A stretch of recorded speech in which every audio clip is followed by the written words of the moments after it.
सो अगर इसका पीवाई की ओपन करूं मैं, पहले तो ओपन होगा इसमें नहीं होगा पता नहीं इसका क्या सिस्टम है। तो ये किसका था, ये था ना, यही वाला पेपर है। अब ये ओपन इसमें होगा, ये देखना पड़ेगा मुझे। तो इसका ना पता नहीं क्या क्या सिस्टम है।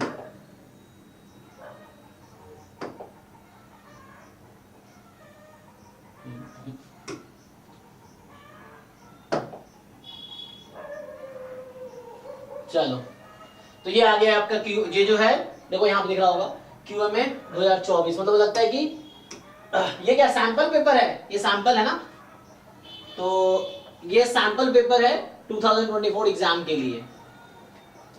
आई थिंक इसके लिए भी पढ़ हाँ आज से ही पढ़ रहे थे इसके बारे में। इसमें है कि सर इसका sir 2 semester, first 2 semester Bengaluru में ऑफर किए जाएंगे, फर्स्ट सेमेस्टर हैदराबाद। जी जी दो डिफरेंट लोकेशन पे। हाँ हाँ, ये उन्होंने लिख रखा है यहाँ पे कैसा है। सर इसका PYQ यही है, सैंपल पेपर 2024 PYQ है 2023 का। अच्छा 2023 का PYQ 24 के नाम से अपलोड किया है। ओके, मतलब ये लिख रहा है 24 का सैंपल पेपर, मतलब 2023 का पेपर है एक्चुअली ये। मतलब आप ये कह रहे हैं कि ओके, तो ये जो MS QMS 2023 का ये PYQ ही है, ठीक है ना। तो ये क्वेश्चन पेपर है। ओके चलो ठीक है। तो ये वेबसाइट पे है, आप लोग एक चाहो तो डाउनलोड करके एक जगह ग्रुप में 1 बाय 1 भेज सकते हो, ताकि बाकी लोगों का भी हो जाएगा। या मैं ड्राइव में फोल्डर बना दूंगा डाउनलोड करके, वो भी कर सकते हैं, ठीक है, मैं उसको कर दूंगा। तो इसका अगर पेपर देख ले, चलो मान लो यही से स्टार्ट करते हैं हम अभी। सो बाकी लोग अभी हम शेड्यूल कल मैं ग्रुप में शाम को भेज दूंगा।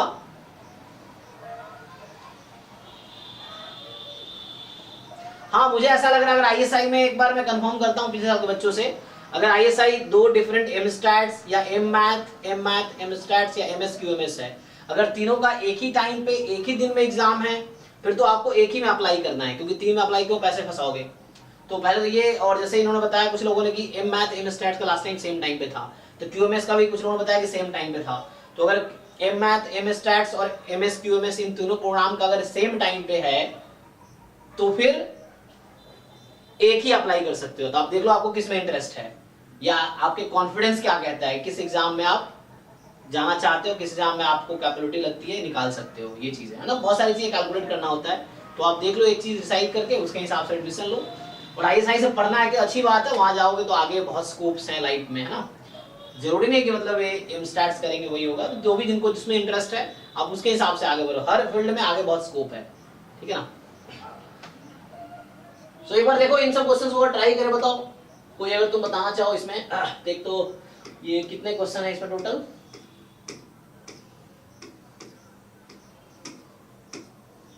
30 क्वेश्चन। ये MCQ हो गया आपके, है ना। सो टोटल 30 क्वेश्चन है ये।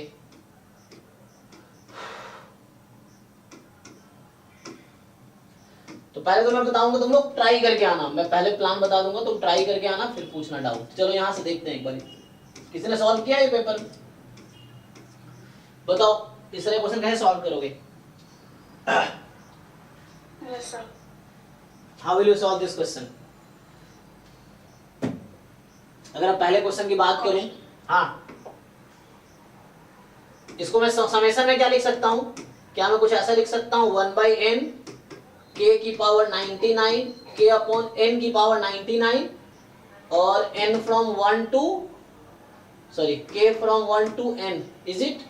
क्या ऐसा लिख पाएंगे हम, यस और नो, चेक करो।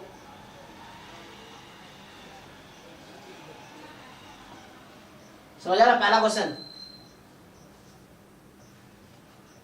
तो अभी बाकी लोग लिंक कर सकते हैं मीटिंग। तो अभी जो मैं डिस्कस कर रहा हूं आज, चूंकि इसने कहा कि इसी का डिस्कस कर लेते हैं, तो अभी जो मैं PYQ डिस्कस कर रहा हूं 2024, यहाँ पे लिखा है वेबसाइट पे सैंपल पेपर, मतलब 2023 का पेपर है। तो आज मैं यही डिस्कस कर लेता हूँ 8 बजे तक। तो कल से मैं एक प्रॉपर शेड्यूल पोस्ट कर दूंगा ग्रुप में, तो उसके हिसाब से 3-3 दिन क्लास, मतलब सॉरी 2-2 दिन क्लास होगी ईच पेपर की। 2 दिन MSc डेटा साइंस CMI वाली, 2 दिन ISI MStats की, और 2 दिन होगी इसकी ISI MS QMS की। ये 3 के पैरेलली क्लास चलेंगे, ठीक है। तो एक दिन सप्ताह में 6 दिन है, 2-2 दिन क्लास चलेंगे वीक में। जिनका जो प्रोग्राम में इंटरेस्ट है उसी का क्लास अटेंड करो, उसी की तैयारी करो। बाकी 2 दिन अपनी तैयारी खुद से करो। मतलब सप्ताह में टोटल कितने क्लासेस हैं, 6 डेज क्लासेस हैं अभी शेड्यूल के हिसाब से, तो आपको सिर्फ 2 दिन अटेंड करना है जिस भी कोर्स में आपको इंटरेस्ट है। अगर CMI और ISI दोनों का है तो देख लो 4 दिन जो सुटेबल है उसमें अटेंड करो क्लास, बाकी दिन अपना तैयारी करो, तैयारी खुद से करो, ढंग से PYQ देखो, अपना स्ट्रेंथ पहचानो, वीकनेस पहचानो, उस पर वर्क करो। ये है जो वीकनेस है उस पे शुरू में वीकनेस पे काम करो, क्योंकि एंड टाइम पे अब कुछ लोग पहले CMI के सॉरी अभी CUT का एग्जाम था, एक दिन पहले मुझसे बोल रहे हैं सर वो डिस्ट्रीब्यूशन में पता नहीं चल रहा कि कब का स्कोर बनता है कब वो बनता है, तो एक दिन पहले कैसे मैं पढ़ा सकता हूँ। तो जो वीकनेस है उस पर अभी काम करना शुरू करो, स्ट्रेंथ पे बाद में रिवाइज करके आप और स्ट्रॉन्ग बना सकते हो एंड टाइम पे। तो लास्ट के 3-4-5 दिन सिर्फ रिवीजन के लिए होता है, तो नई चीजें नहीं पढ़ सकते, अभी आप नई चीजें पढ़ सकते हो, तो अभी आप स्टार्ट कर सको वो सब चीजें पढ़ना जो सिलेबस में है और आपको बिल्कुल नहीं आता है। You start with those things, PYQ solve करके आपको ये आइडिया लगेगा क्या आता है क्या नहीं आता है। तो जो नहीं आता पहले वहां से शुरू करो, कुछ दिन उस पर वर्क करो, सीखो, फिर PYQ पे आओ, somehow problem solving skill develop करो, जो चीजें नहीं आती उसको सीखो, फिर PYQ पे आओ। ये है, एक बार सिलेबस कवर हो गया प्रैक्टिस क्वेश्चंस के लिए, तो जो JEE मेंस एडवांस के रिलेटेड टॉपिक्स हैं मेंस एडवांस के क्वेश्चंस कर लो, या जो बुक्स कुछ लोग रिकमेंड कर रहे हैं सिलेबस में है उसको फॉलो कर सकते हो, ठीक है ना। सो आपके जो दिमाग कहता है, आपका जो इंस्टिंक्ट करता है उसको फॉलो करो, ये दुनिया क्या कर रही कैसे कर रही आप अपने हिसाब से चलो, ठीक है। ये हम यहाँ पे स्टार्ट करते हैं। तो अभी जो लोग इस कोर्स से इंटरेस्टेड है MS QMS ISI, उसका मैं PYQ डिस्कस कर रहा हूँ 2023 वाला, ठीक है। चलिए तो बताओ जिसका आंसर बताओ, जिनको समझ आ गया बताओ, ठीक है ना। तो आपको पता होगा कि ये जो लिमिट है दिस कन्वर्जेस टू x की पावर 99 dx 0 to 1, ठीक, क्योंकि एक n बाहर कर लिया, पावर 90 100 था, एक n मैंने बाहर कर लिया।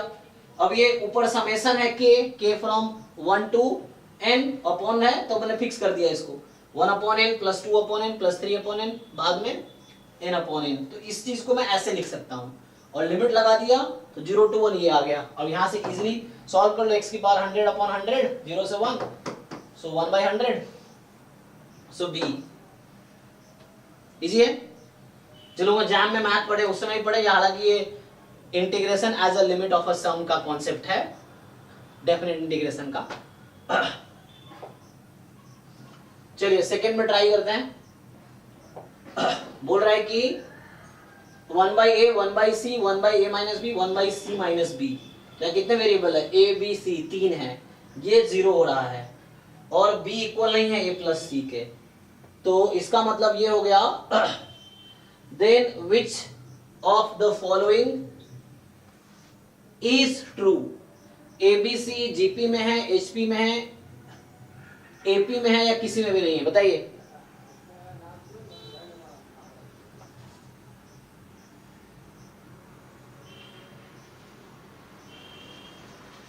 कैसे टेकल को इस तरह क्वेश्चन 11 12 में आपको मिल जाएंगे, JEE में मिल जाएंगे, तो आपको सीखना पड़ेगा थोड़ा सा क्या कर सकते हैं।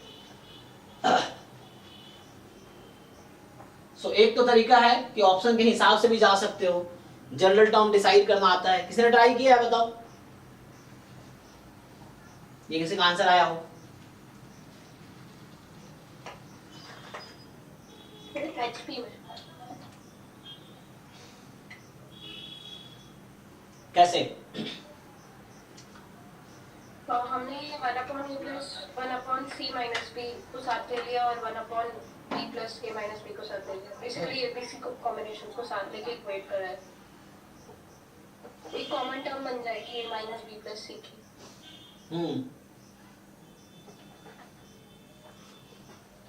अभी कह रहे हो इसको एक साथ रखे और इसको एक साथ रखे। Yes sir. अच्छा, फिर क्या होगा? उसके बाद हम इसको सॉल्व करेंगे तो इसका न्यूमरेटर तो सेम हो जाएगा a minus b plus c। हाँ, और लास्ट में मतलब बस इसको सॉल्व करना है, इक्वल टू के उधर ले जाना है तो वो कट जाएगा और फिर वो HP बन जाएगा। तो मतलब ये कह रहे हैं 1/a plus 1/a minus b is equal to, अगर उस तरफ मैं ले जाता हूँ, चलो मान लो माइनस के साथ, तो 1/c plus 1/c minus b। आप इसका एलसीएम लेंगे थे आगे a minus b plus a, तो यहाँ तो वो बन जाएगा 2a माइनस b बनेगा ना, upon a into a minus b, और यहाँ क्या बनेगा यहाँ तो 2c माइनस बी बनेगा upon c into C minus B, ये भी माइनस में है, फिर इक्वल तो नहीं बना, चेक कीजिए।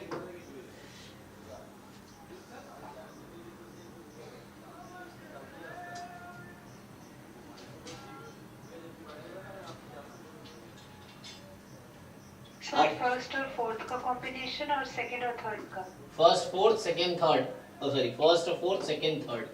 अच्छा देखो इस तरह से हो जाएगा, या तो कई सारे अप्रोच हैं, देखो इस तरह क्वेश्चन में बहुत सारे अप्रोच हैं, तो एग्जांपल के थ्रू भी कर सकते हो। अगर आप कोई सुटेबल नंबर ढूंढ लो, फॉर एग्जांपल अगर आपसे पूछूं कि कोई एबीसी का सुटेबल नंबर ढूंढो जो इसको सेटिस्फाई कर रहा है हिडन ट्रायल से, अगर इजीली ढूंढ पाए तो भी काम हो जाएगा, नहीं जब डिफिकल्ट है फिर तो मुश्किल होगा। सो चलो सॉल्व करें, सो करके देखो।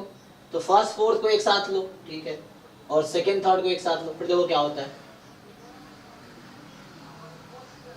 तो यहां से 1 अपॉन ए और c माइनस बी को, चलो a into C minus B, तो यहाँ आ जाएगा c minus B plus A, ये आएगा। और अगर इसको मैं राइट में ले आता हूँ, इन दोनों को राइट में ले आता हूँ, तो माइनस में,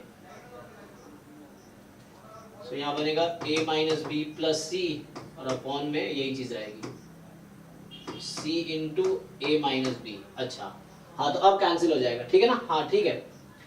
सो अब ये कैंसिल हो जाएगा न्यूमरेटर, देन बचा क्या, तो यहां से आपके पास ये आ गया, क्रॉस मल्टीप्लाई कर लो, तो 1 अपॉन ए इंटू, या क्रॉस मल्टीप्लाई करना है तो क्रॉस मल्टीप्लाई कर लो। तो देखो उधर सॉल्व करता हूं, नहीं रुको, तो इसको उधर बुलाते हैं स्मार्ट बोर्ड, सो खाली है ना।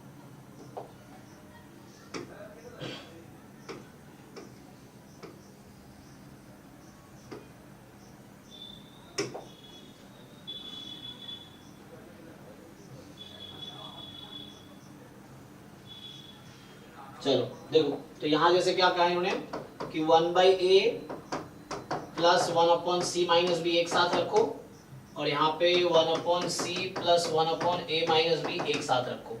इसका आप एलसीएम ले लो, a into C minus B, और यहाँ से आ गया c minus B plus A, plus में c into A minus B, और यहाँ से a minus B plus C बराबर 0।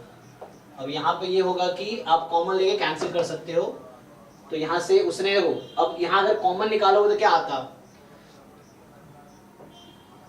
a plus C minus B bracket में 1 upon A into C minus B plus 1 upon C into A minus B is 0।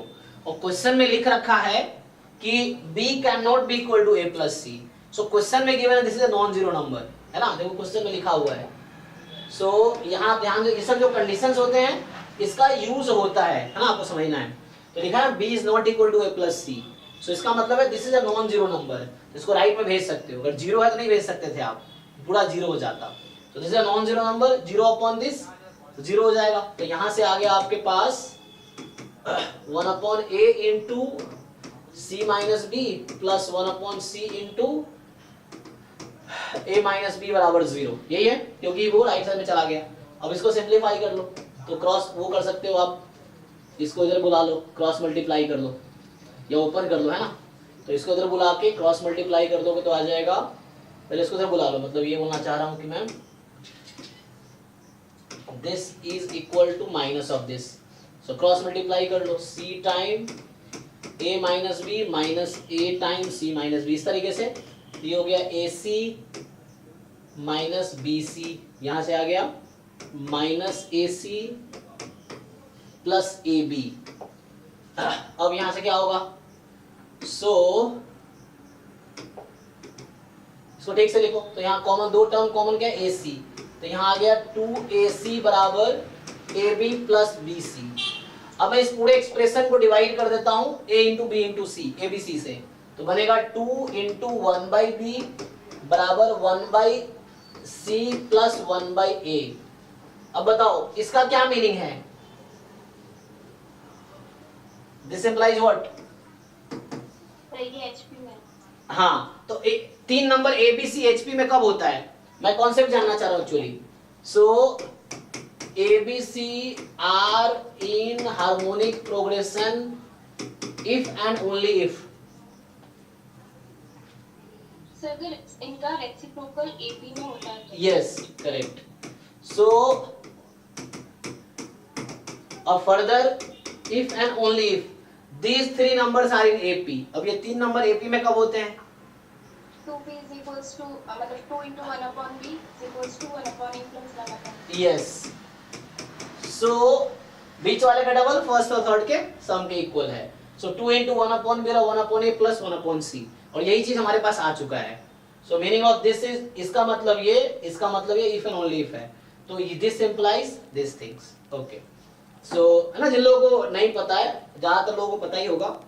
सो यहां से ये पता चल गया कि A B C are in H P. So ये आ गया. तो यहां से आपका A B C H P में आ गया. ओके. सो हमने भी दो क्वेश्चन डिस्कस किए. एक तो लिमिट एज अ सम पे था और दूसरा इस पे था एपीजीपी एचपी पे. ना ये सॉल्व करने 100 आया. इसका आपका ये आ गया. नेक्स्ट देखिए. तो यहां mainly problem solving skill important है. How will you approach, start कैसे करोगे सॉल्यूशन, ये जरूरी है. देखो ab बराबर 2a प्लस 3b, नहीं ये रह गया. So if abc are distinct positive rational numbers, abc different है, पॉजिटिव भी है, डिस्टिंक्ट है, पॉजिटिव है, रैशनल नंबर्स हैं, and they are in ap. अब बोल दिया ABC क्या है, AP में है, तो मतलब मुझे बता दिया कि 2B बराबर A प्लस C है, right. So this three numbers are in AP. Then the roots of equation this are क्या होगा, इनके रूट्स के बारे में क्या बोल सकते हो, बोलो. How will you approach. तो यही सीखना है आपको, हाउ विल यू अप्रोच. ये नहीं सॉल्यूशन देख के समझना आसान है, लेकिन एग्जाम में सॉल्यूशन नहीं होता ना, ये तो हमारी प्रॉब्लम है. So we have to approach without looking solution. Yes बताइए श्रिया. इसका डिस्क्रिमिनेंट यूज करके मतलब इससे चेक कर सकता है. ठीक है, छोड़ो. मुझे ये बताओ, मुझे तीन डिफरेंट पॉजिटिव रेशनल नंबर बताओ जो इसको फॉलो करता हो. You tell me 3 distinct positive rational number following this. 1 2 3. Yes no, ठीक है ना. इसने कहा तीन. देखो ए बी सी और एन के चक्कर में नहीं पड़ना आपको. अगर ये हर रैशनल पॉजिटिव और डिस्टिंक्ट के इक्वल है तो इसके लिए भी सेम आंसर आएगा. तो this is the special case में बात कर रहा हूं, है ना. तो मैं एग्जांपल यूज कर रहा हूं टू डिस्कार्ड ऑप्शंस. सो मैंने तीन डिस्टिंक्ट पॉजिटिव रेशनल नंबर लिए. तीन है, डिस्टिंक्ट है, पॉजिटिव भी है, रेशनल भी है. ओके. तो अब मेरा इक्वेशन बन गया यहां से x square plus 2x plus 3 is equal to 0. अब बताओ इसका रूट्स तो सब लोग निकाल सकते हैं. तो रूट्स निकालता हूं. x बराबर -2 प्लस माइनस बताओ कितना होगा, b स्क्वायर माइनस 4ac. हाँ 4 माइनस 12 मतलब 12 माइनस 12 सॉरी 4 माइनस 12 माइनस 8. तो रूट 8 आयोटा बाई 2a. अब बताओ कौन कौन सा ऑप्शन आउट हो गया. देखो हमें ये देखना है कौन सा टिक होगा. एग्जांपल जब लेते हैं तो ये देखना है कौन सा ऑप्शन आउट हो गया. तो इसको देख के क्या क्या लग रहा है, बोल रहा है रेशनल और अनइक्वल है, गलत. रेशनल इक्वल है, ये भी गलत. इमेजिनरी है, इरेशनल है, ये भी गलत. खत्म. क्यों एबीसी के चक्कर में पड़ना है. जब इस तरह के वेरिएबल बेस्ड क्वेश्चन हो, यू चूज एग्जांपल. ठीक है ना. इसने कहा एबीसी तीन डिस्टिंक्ट पॉजिटिव रैशनल नंबर है, तो ए बी सी. अब वो एपी में है तो 1 2 3 एपी में है, कॉमन डिफरेंस 1 का है. अब then the roots of the equation, तो मैंने एबीसी रख दिया, ये मेरा इक्वेशन आ गया. इसका रूट्स ये है माइनस बी रूट है ना, तो ये b square minus 4ac 4 minus 12 minus 8 का रूट रूट 8 आयोटा. तो ये इमेजिनरी है, तो इमेजिनरी सिर्फ एक जगह है, तो बाकी सारे आउट हो गए. This is the only correct option, that's all. कह रहा है कि AB is 2A plus 3B. ठीक. Then the minimum value of, तो ये ऑप्टिमाइजेशन का क्वेश्चन हो गया, है ना. दिस क्वेश्चन इज लाइक, मैं इसको ठीक से लिखता हूं, देखो मतलब इसको रीफ्रेम करता हूं तो आपको समझ आएगा. ये वही optimisation LPP linear programming problem का क्वेश्चन है, समझो. और ये बहुत इजी पेपर है, मतलब स्पेशली ये पेपर तो काफी इजी है. एक बार ढंग से कॉन्सेप्ट रिवाइज कर, मतलब पहले पीवाईक्यू कर लो, उसके बाद कॉन्सेप्ट रिवाइज कर लो, फिर JEE मेंस एडवांस के क्वेश्चन सॉल्व करो बैठ के इस टॉपिक से रिलेटेड। तुम्हारा लेवल इस एग्जाम से बहुत ऊपर चला जाएगा अगर मेंस एडवांस से क्वेश्चन सॉल्व कर पाते हो तो। क्योंकि मैं 11th 12th और मेंस एडवांस बहुत साल पढ़ाया हूँ, मतलब 2012 में शुरू किया था और 2019 तक, जब तक मैं दिल्ली में था तब तक मैं 11th 12th IIT JEE पढ़ाया पिछले 7 साल, है ना। उसके बाद 2016 में जैम मैथमेटिक्स पढ़ाना शुरू किया था कैरी एंडेवर में, 16 से 19 में JEE और जैम मैथ दोनों चल रहा था। देन 19 में फाइनली जब मैं बॉम्बे गया तो जैम स्टैटिस्टिक्स पढ़ाना शुरू किया। 2019 से अभी तक जैम और गेट स्टैटिस्टिक्स पढ़ा रहा हूँ, तो इस तरह से है। तो ये सब मेरा ऑलरेडी स्ट्रॉन्ग है क्योंकि मैं बहुत साल पढ़ाया हूँ, तो भूल गया अलग बात है कुछ सालों से, बट फिर से आ जाएगा याद, ये है। तो देखिए क्या बोल रहा है, AB is 2A plus 3B, है ना। तो बोल रखा है क्वेश्चन, ये ऐसा बोलना चाह रहा है, क्वेश्चन बोल रहा है कि minimise A into B subject to AB is equal to 2A plus 3B। Actually ये क्वेश्चन है कि इसकी मिनिमम वैल्यू बताओ A into B की सब्जेक्ट टू दिस कंडीशन, ठीक है। तो एक काम करते हैं, क्या करना चाहोगे बोलो तो, तुम लोग बताओ कैसे सॉल्व करोगे इसको।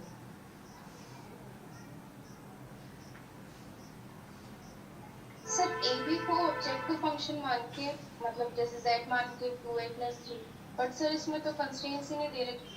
किसमें? मतलब सर ये सिर्फ नॉन नेगेटिव कंस्ट्रेंट्स है, A greater than 0, B greater than 0। हाँ, इसके अलावा कोई स्ट्रेट लाइन कुछ भी नहीं है जिससे हम सॉल्यूशन निकाल सकें। ठीक। हाँ, तो ये non linear equation actually, A into B is a non linear term. तो जो आपने क्लास 12 में पढ़े थे लीनियर प्रोग्रामिंग प्रॉब्लम, वहाँ सारे लीनियर कांस्टेंट्स होते थे। अब ये नॉन लीनियर कांस्टेंट है, कोई प्रॉब्लम नहीं है। आपने लाग्रांज मल्टीप्लायर मेथड पढ़ा होगा, यू कैन अप्लाई दैट, एक मेथड वो है, उससे भी शॉर्टकट है, वन वेरिएबल में कन्वर्ट कर लो इसको। तो यहाँ से मुझे बताओ क्या आप निकाल सकते हो A या B की वैल्यू। चलो B की वैल्यू निकाल के बताओ, exclusive value of B in terms of A only, क्या निकाल पाएंगे बताइए क्या? Is it? इसको यहां रख दो, तो क्या बन गया अब ये,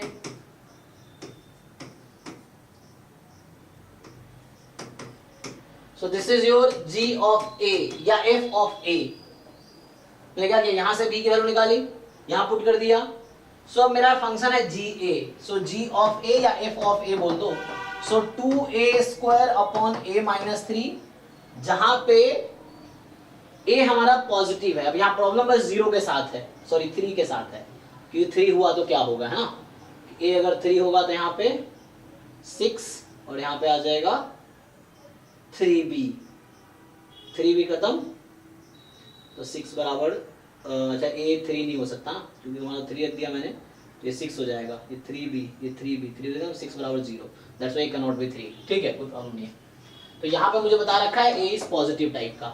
अब बताओ क्या आप इस फंक्शन को मिनिमाइज कर सकते हो? So calculus, simple calculus method हो गया ना ये तो। So can we minimise this function, one variable function? Simple differentiate करिए, डेरिवेटिव 0 पुट कीजिए, तो यह वन वेरिएबल का क्वेश्चन हो गया। अब ये सर B को भी इस तरह मिनिमाइज करेंगे सर? नहीं, B को क्यों मिनिमाइज करेंगे? क्वेश्चन क्या था? A into B, तो मैंने क्या निकाला है ये A into B किया ना मैंने, और B की वैल्यू लिख दिया, तो A into B ही तो है, GA is A into B, तो मैंने A into B को as a function of A लिख दिया एक्चुअली, ठीक है। तो A into B को as a function of A लिख दिया, तो G डैश A कितना होगा बताओ। सो यहाँ आ गया A minus 3 whole square, 4A into A minus 3 plus, sorry minus, अब क्या करोगे, इसका derivative 1, so 2A square as it is, denominator derivative 1, simplify करो इसको। सो यहां से आ गया G dash A is equal to 4A square minus 12A minus 2A square upon a minus 3 whole square. Check करना कैलकुलेशन, कहीं mistake करूं तो बताना। So finally this is 10a square, sorry मैं क्या कर रहा हूं, 4 minus 2 2a square minus 12a upon a minus 3 whole square. अब अगर इसको जीरो पुट करता हूं तो क्या होगा, g डैश a को जीरो पुट करता हूं तो a की वैल्यू क्या आएगी, 2a square minus 12a zero होगा, 0 and 6. सो 0 एंड 6, a बराबर 0 एंड 6। और चूंकि 3 इस फंक्शन का क्रिटिकल पॉइंट है, क्यों क्रिटिकल पॉइंट है, क्योंकि 3 पे फंक्शन डिफरेंशिएबल नहीं है। हालांकि इस फंक्शन के डोमेन में ही 3 नहीं है तो पॉइंट ऑफ मैक्सिमम मिनिमा नहीं आ सकता है ना, क्योंकि हमने तो ऐसा लिया कि यहाँ a तो 3 हो नहीं सकता ना, क्योंकि a अगर 3 हुआ तो फंक्शन नॉट डिफाइन हो जाएगा। एनीवे तो हमें सोचना पड़ेगा। तो आगे मैं क्या करता हूँ, साइन स्कीम लगाता हूँ। देखो कुछ पूछना है किसी को? तो 0 6 बताओ। अच्छा मुझे 0 तो क्रिटिकल पॉइंट में ही नहीं है ना, 0 भी डोमेन में नहीं है, तो मुझे किस पॉइंट पे सिर्फ बात करनी है, 6 पे, ठीक है ना, क्योंकि 3 पे ये फंक्शन इंफिनिटी की तरफ चली जाएगी तो फंक्शन की वैल्यू 6 पे क्या आएगी बताओ, what is the g of 6, g6। इस फंक्शन में एक को हटा के 6 रखो, बताओ क्या आंसर आया।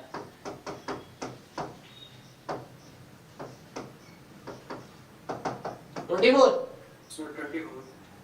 चेक करो भाई, Yes, sir. 24. Answer is 24। तो ये एक्चुअली ऑप्टिमाइजेशन का क्वेश्चन है, ऑपरेशन रिसर्च में यही सब पढ़ना वहां।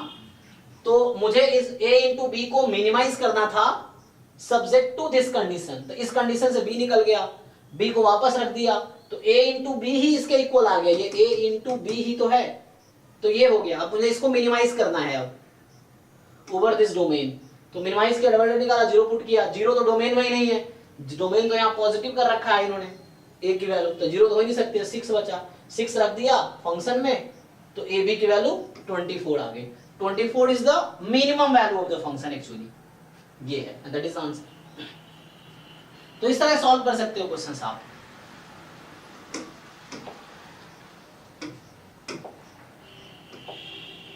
ओके है ना, जो भी लाग्रांज मल्टीप्लायर वाला मेथड भी यहाँ लगा सकते हो आप। क्या करते हो लाग्रांज मल्टीप्लायर में, function plus lambda time constant, उससे भी करोगे तभी यही आंसर आएगा।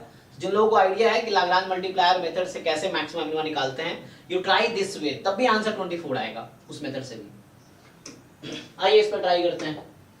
ये कह रहा था वैल्यू ऑफ द e की पावर x प्लस e की पावर x, बच्चों वाला क्वेश्चन है, dx। देख के आपको डर लगेगा, बताइए आंसर आप लोग। Sir e raised to the power e raised to the power x को t ले लेंगे। हाँ तो सिंपली इसको जब ब्रेक करेंगे तो ये हो जाएगा e की पावर x, e की पावर x dx। इसको t ले लो आप सिर्फ, तो इसका डेरिवेटिव क्या होता है, अगर मैं t ले लेता हूं e की पावर x को तो dt हो जाएगी e की पावर x dx, राइट। तो अब ये मेरा क्वेश्चन, ये सब्स्टिट्यूशन मेथड का क्वेश्चन है। अब ये क्वेश्चन रिड्यूस हो गया, ये और ये मिलके dt हो जाएगा और ये e की पावर t हो गया। अब देखो जब वेरिएबल चेंज करो तो लिमिट भी चेंज करो साथ में।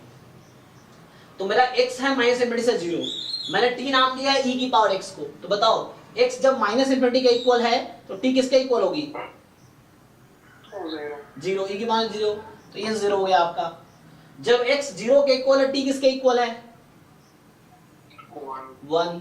सो now your question reduces to this, और ये सब लोग जानते हैं e की पावर t का इंटीग्रेशन e की power t, so upper limit minus lower limit, so e minus 1 is the answer. तो ये किस मेथड का क्वेश्चन है, सब्स्टिट्यूशन मेथड ऑफ इंटीग्रेशन, ये है। आओ आगे देखो, mod a less than 1, mod b less than 1, then the sum of the series, इस सीरीज की वैल्यू में से किसके इक्वल आएगी ये बताओ।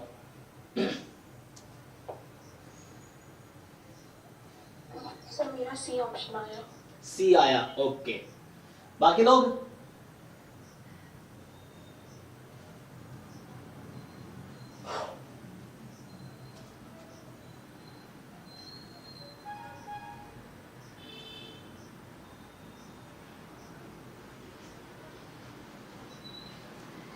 अब देखो फिर से कह रहा हूँ, एक क्वेश्चन करने के बहुत सारे अप्रोच होते हैं। जैसे मैं क्वेश्चन सॉल्व कर रहा हूँ तो आप जो देख रहे हो मेरा अप्रोच देख रहे हो सकता है आपका अप्रोच अलग हो, and that is also correct, और उससे हो सकता है आप मुझसे कम टाइम में सॉल्व कर लो, कभी ज़्यादा टाइम भी लगेगा, लेकिन जो आपकी अप्रोच है वो एग्जाम में वही काम आएगा। तो जैसे आपको जो नहीं आता है, जो मैं बता रहा हूँ, तो आप कैसे सीखोगे?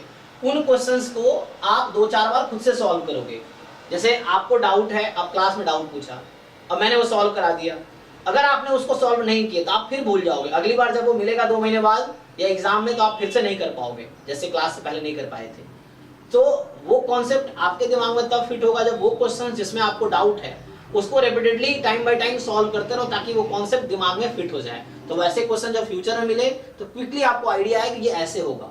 अदरवाइज जैसे पहली बार फंसे थे, सॉल्यूशन देखने के बाद भी 2 महीने बाद तुम फिर फंसोगे, क्योंकि तब तुम भूल चुके होगे।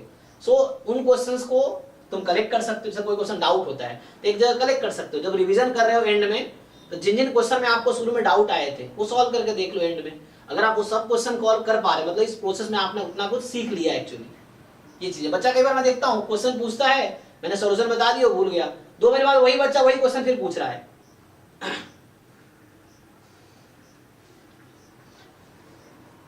चलिए देखो इसको सॉल्व करते हैं। तो डिफरेंट अप्रोच हो सकता है इसका, एक तरीके से मैं ट्राई करता हूं। देखो कहीं कहीं सीरीज एक्सपेंशन यूज होगा इसमें।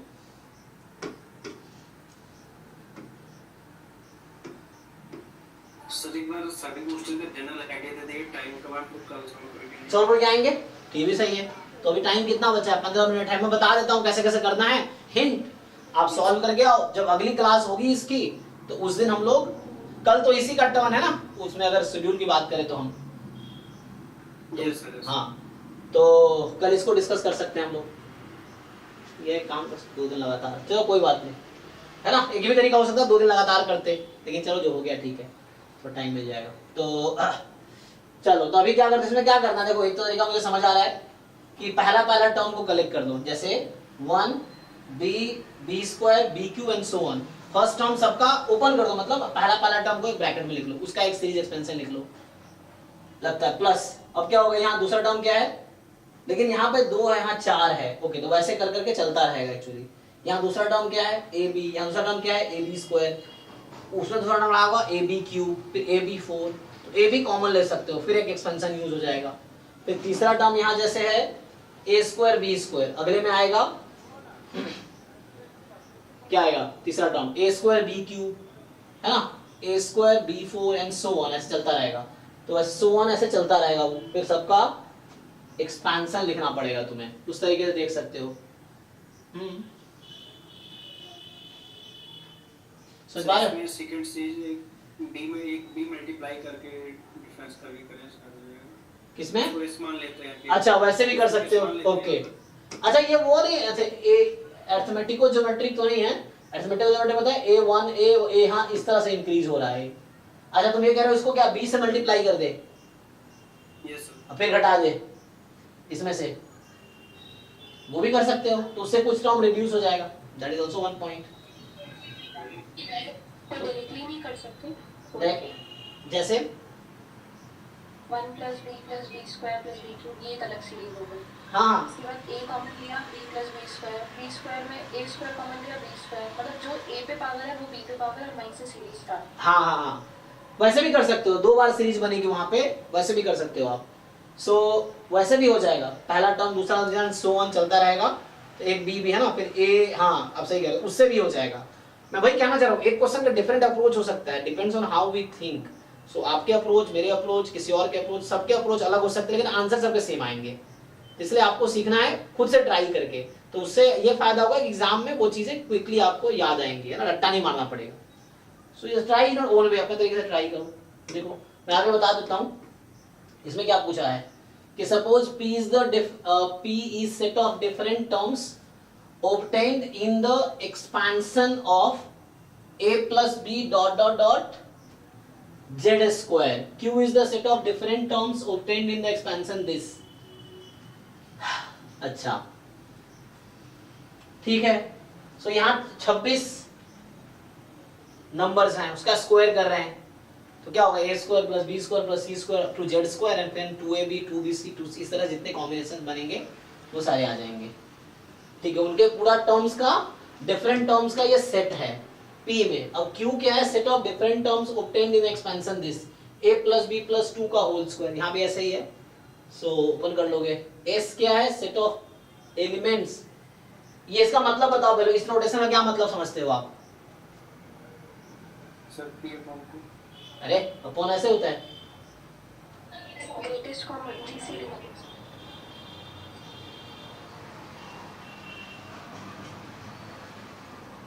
यहाँ लिखा हुआ है S इज P, इसको क्या बोलते हैं? फॉरवर्ड स्लैश ना।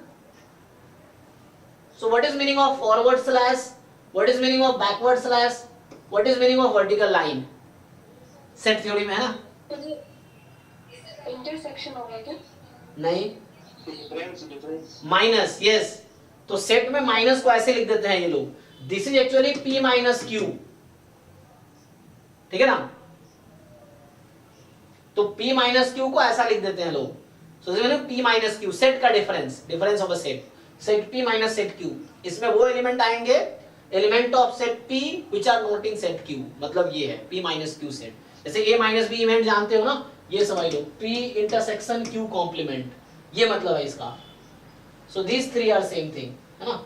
सो ये है डिफरेंस माइनस, ये है अपॉन, मतलब आप कैसे समझो minus, this is the minus difference. ये है डिवीजन, ये वाला साइन है डिवीजन का, अपॉन का, है ना। P अपॉन Q वैसा सेट का डिवीजन हालांकि होता नहीं है, नंबर्स का। x upon y random variable है तो वैसा हो जाएगा x minus y, x upon y, और ये होता है x गिवन y। तो ये जो साइन है गिवन का है ना, जो आप कंडीशनल प्रोबेबिलिटी में पढ़ते हो, probability of a given b, event a given event b, तो ये गिवन का नोटेशन है, ये डिवीजन का है, अपॉन का, ये डिफरेंस का है, ठीक है। तो माइनस एक्चुअली। तो कार्डिनलिटी ऑफ s पूछ रहा है, what is the meaning of cardinality? Cardinality का डेफिनेशन क्या है? Number of elements in the set. Yes, number of element in the set. आपको देखना है कि S सेट में कितने एलिमेंट है, तो P माइनस Q जो सेट आएगी उसमें कितने एलिमेंट आएंगे, ये देखना है आपको। तो देखो ये इजी है, तो मुश्किल नहीं है। इसमें नंबर ऑफ टर्म्स तुम काउंट कर सकते हो बिना एक्सपैंड किए, समझ रहे हो ना। जैसे a प्लस बी प्लस सी का होल स्क्वायर, इसमें टर्म्स काउंट कर सकते हो, देखो कितने हैं, लेकिन ध्यान रखना है 2 है, वेरिएबल नहीं है, तो टर्म्स कुछ कम आएंगे। So you have to just count the terms. उसके बाद देखना है क्या है। अब ये क्वेश्चन है कॉन्टिन्यूटी आपने जैम में पढ़ा, 11 12 में भी था। फंक्शन कॉन्टिन्यूअस है 4 पे, तो बताओ क्या होगी वैल्यू। तो just continuity, left hand limit right hand limit value function के इक्वल कर दो। यहाँ क्या है, कंसीडर द मैट्रिक्स दे रखा है आपको, डिटर्मिनेंट ऑफ m, इसका डिटर्मिनेंट पूछ रहा है। तो ये बताओ, जैसे कहीं पे है log y बेस x और कहीं पे है log x बेस y, इन दोनों में क्या रिलेशन है? रेसिप्रोकल। हाँ, मतलब this into this is equal to 1, ठीक है ना। मतलब उल्टा कर लो, इसको नीचे ले आओ, तो log y base x is equal to 1 upon log x base y, reciprocal, ठीक है ना। तो उससे रिलेशन देख सकते हो, बाकी ऐसे ही है। तो इसको तुम 1 अपॉन लिख सकते हो, पर चेक कर सकते हो, तो यू कैन ट्राई। तो ये लॉग के कॉन्सेप्ट पे, लॉगरिथम का बेसिक है ना। तो JEE वाले में देखोगे पूरा एक चैप्टर है JEE के लॉग पे, बहुत सारे प्रॉपर्टीज इसके होते हैं, so that you can study. ये log this are in AP, तो आसान है। log this and 1 are in AP, 3 number AP में है, तो 2 टाइम्स b बराबर a प्लस c, तो उससे आ जाएगा। आगे क्या है, 11वां में fx with a quadratic polynomial such that, कोई एग्जांपल ढूंढ लो जो सेटिस्फाई कर रहा हो इसको, इससे काम आसान हो जाएगा। एंड 1 रूट ऑफ fx बराबर 0 इज -1, ये भी बता दिया कि फंक्शन का एक रूट -1 है, तो मतलब fx क्वाड्रेटिक है, तो हो सकता है x प्लस 1 टाइम समथिंग हो, उस तरह से। Then the sum of the roots क्या होगा, ट्राई करके देखो, आसान है। fx with a continuous function in 0 pi, ये डोमेन है इसका। अब f पाई 2 दे रखा है, fx plus f double dash x sin x dx 0 से पाई में 5 के इक्वल है, तो पूछ रहा है कि f0 बताओ। तो कोई भी एक एग्जांपल ले लो जहां f पाई 2 के इक्वल है, एक एग्जांपल लो जहां f पाई 2 के इक्वल है, एनी एग्जांपल यू टेक जहां f पाई 2 के इक्वल हो। फॉर एग्जांपल कोई बताओ फंक्शन एक बना सकते हो ना तुम, दूसरा एग्जांपल बना लो। So fx you can take 2 upon pi into x, for example this, इसने कहा है कॉन्टिन्यूअस फंक्शन है 0 से पाई में, सो कॉन्टिन्यूअस है 0 से पाई में, यस लीनियर फंक्शन है ये, और पाई रखोगे x को तो 2 हो जाएगी। This is the example. अब यहाँ लेकिन कंडीशन ये भी है, ये चेक करना पड़ेगा, तो जो भी गिवन कंडीशन वो सेटिस्फाई होना चाहिए, तो यही चेक करना पड़ेगा कि क्या ये वाली जो फंक्शंस हमने लिया है क्या ये सेटिस्फाई कर रही है। अगर इसको सेटिस्फाई करे तभी ये सूटेबल एग्जांपल होगा, अदरवाइज ये सूटेबल एग्जांपल नहीं होगा, क्योंकि सूटेबल एग्जांपल वो होता है जो सारे गिवन कंडीशन को सेटिस्फाई करे। तो इसको सेटिस्फाई करने लिया तो, लेकिन ये अगर इसको सेटिस्फाई करे तब सूटेबल एग्जांपल होगा, अदरवाइज दूसरा अप्रोच भी होगा हमारे पास। तो F0 आपसे पूछ रहा है ना, तो चेक करना पड़ेगा आपको। XY डिस्टिंक्ट इंटीजर है 1 से 25 के बीच, अच्छा x और ये पूछ रहा है कि the probability that x plus y divisible by 5, try करो, बेसिक है। z log 2 log 2 log 4, this ये बेसिक प्रॉपर्टी log पे है, और यहाँ bag contain 4 red 6 black ball, और ball is drawn at random from bag, its colour is observed and this ball along with 2 additional balls of the same color is returned to the earth, another ball is drawn from random with this अब मैं तुम्हें exact, अभी मैं चूंकि 11-12 basic पढ़ा रहा हूँ jam वालों 25 वालों के लिए, this is exactly copy paste from NCERT book, मैं तुम्हें बता देता हूँ। सो दिस इज, तुम जाके चाहो तो एनसीईआरटी का पीडीएफ खोलो, मैं तुम्हें एग्जैक्टली बता देता हूँ कहाँ का क्वेश्चन, अभी कल ही मैंने कराया ये क्वेश्चन। तो ये चैप्टर नंबर 13 है क्लास 12 के एनसीईआरटी में, एक्सरसाइज है 13.4, क्वेश्चन नंबर है पूछा गिवन है कुछ, another ball drawn from this, question number 1 जाके तुम चेक कर लो, chapter 13 class 12 NCERT exercise 13.4 question number 1, same copy paste, you just verify.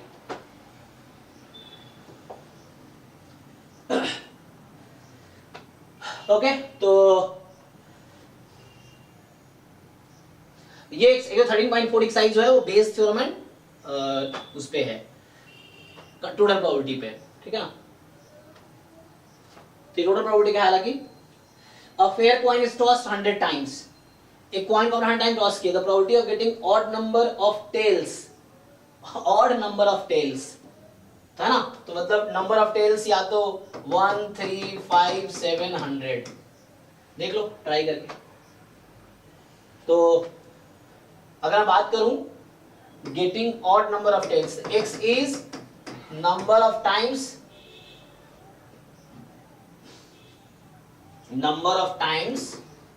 Odd number comes, है ना, number of times odd number. बताओ x का डिस्ट्रीब्यूशन क्या होगा यहाँ पे,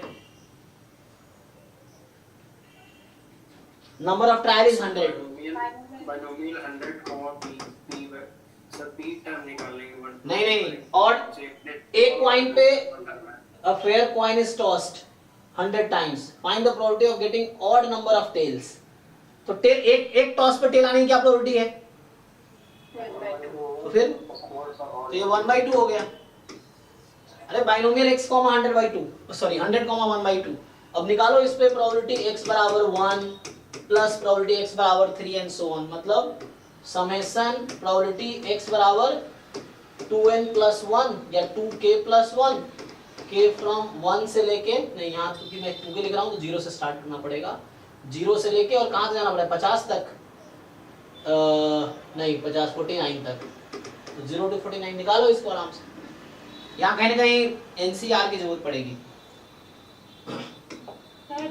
हाँ सर इसको पॉइजन अप्रोक्सीमेशन से कर सकते हैं क्योंकि n लार्ज है, अप्रोक्सीमेट कर सकते हैं, बट मुझे ऐसा लगता है कि उससे आंसर आपके अप्रोक्सीमेट आएंगे e की पावर में समथिंग, तो आपको अप्रोक्स ये एग्जैक्टली एक्चुअली n लार्ज है, बट इसका आंसर का x equal to odd e to the power 1 minus e to the power कुछ है, एक रिजल्ट याद नहीं आ रहा है वो। हाँ मैं समझ रहा हूँ जो आप कह रहे हो, लेकिन यहाँ पे क्या आंसर, मैं ऐसे ही कैलकुलेट कर देता हूँ। देखो जब प्रोबेबिलिटी x इक्वल टू 1 निकालोगे तो ये आएगा 100 c1 हाफ की पावर 100 c3 हाफ की पावर 100, और ये जाएगा 100 c99 हाफ की पावर 99, सॉरी हाफ की पावर 100। ये इसका एक्सप्रेशन है, x बराबर 1, x बराबर 3, x बराबर 99, सब में कॉमन है हाफ की पावर 100। अब मुझे कोई समझाओ 100C1, 100C3, 100C5, 100C99, इसका सम क्या होता है? 2 की पावर 100/2 इंटू हाफ की पावर 100, एक कॉमन ले लिया, तो कितना आया? ये खत्म, 1/2 इज द आंसर, खत्म।